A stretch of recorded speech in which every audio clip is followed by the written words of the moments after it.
అందరికీ నమస్కారం. ఇవాళ మనము కుమారరామ భీమేశ్వర స్వామివారి దేవస్థానంకి అయితే వచ్చాము. ఇది స్థల పురాణం అనమాట. ఇది చాలా అంటే చాలా పాత గుడి, 1200 సంవత్సరాల క్రితమైన గుడి అనమాట. లోపల స్వామివారు మరియు అమ్మవారు అయితే ఉన్నారు. వెళ్ళి దర్శనం అయితే చేసేసుకుందాం. చూస్తుంటే ఈ బండరాళ్ళని అసలు ఎలా మోసేవాళ్ళు అంత పాతకాలంలో, అవన్నీ తీసుకొచ్చి ఇక్కడ గుళ్ళలాగా ఎలా కట్టారనేది చాలా ఆశ్చర్యంగా ఉంటుంది.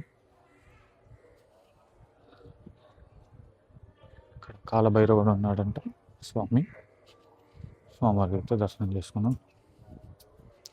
క్షేత్రపాలకుడు అంట ఇక్కడ.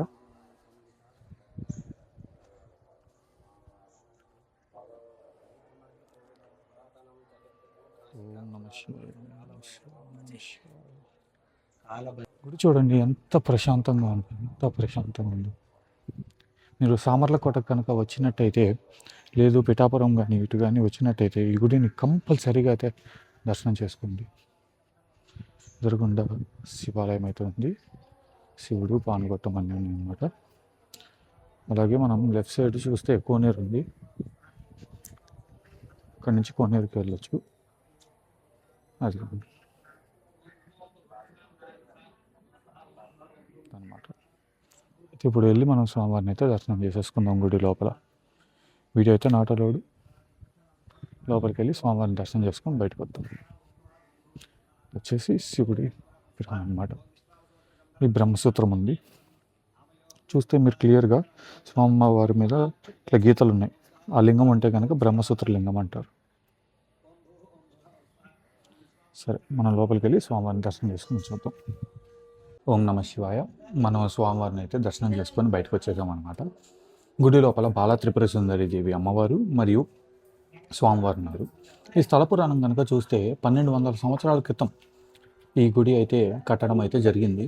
దానికంటే ముందు అసలు ఈ గుడికి స్వామివారికి పేరు ఎలా వచ్చిందంటే కుమార భీమేశ్వర, అంటే కుమారస్వామి అంటే కన్న కొడుకే స్వామివారిని ఇక్కడ ప్రతిష్ఠించారనమాట.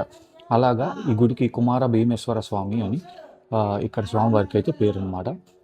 మనకేంటంటే ఈ గుడిలో లోపలికి రాగానే స్వామివారు కింద నుంచి పై వరకు ఉంటారు. పెద్ద శివలింగం అనమాట. మనకి గ్రౌండ్ ఫ్లోర్లో ఏంటంటే పానుగొట్టం మరియు కొంచెం శివలింగం కనిపిస్తుంది, తెల్లగా కనిపిస్తుంది అన్నమాట శివలింగం. అలాగే మనం ఫస్ట్ ఫ్లోర్కి వెళ్ళి అక్కడి నుంచి చూస్తే అక్కడ స్వామివారు పైన స్వామివారి పైన లింగం అయితే కనిపిస్తుంది అనమాట. అలాగా ఈ గుడిలో స్వామివారి కింద నుంచి పై వరకు ఉండేవాడు. ఒకప్పుడు లింగం ఇంకా తెల్లగా ఉండేదంటే, ఈ మధ్య కొంచెం మనకి అభిషేకాలు వీటి వల్ల కొంచెం రంగు అయితే మారింది అంటున్నారు. అదండి ఈ గుడి యొక్క ప్రత్యేకత. ఇక్కడ ఉంటే కనుక కంపల్సరీగా దర్శనం చేసుకోండి. ఓం నమ శివాయ.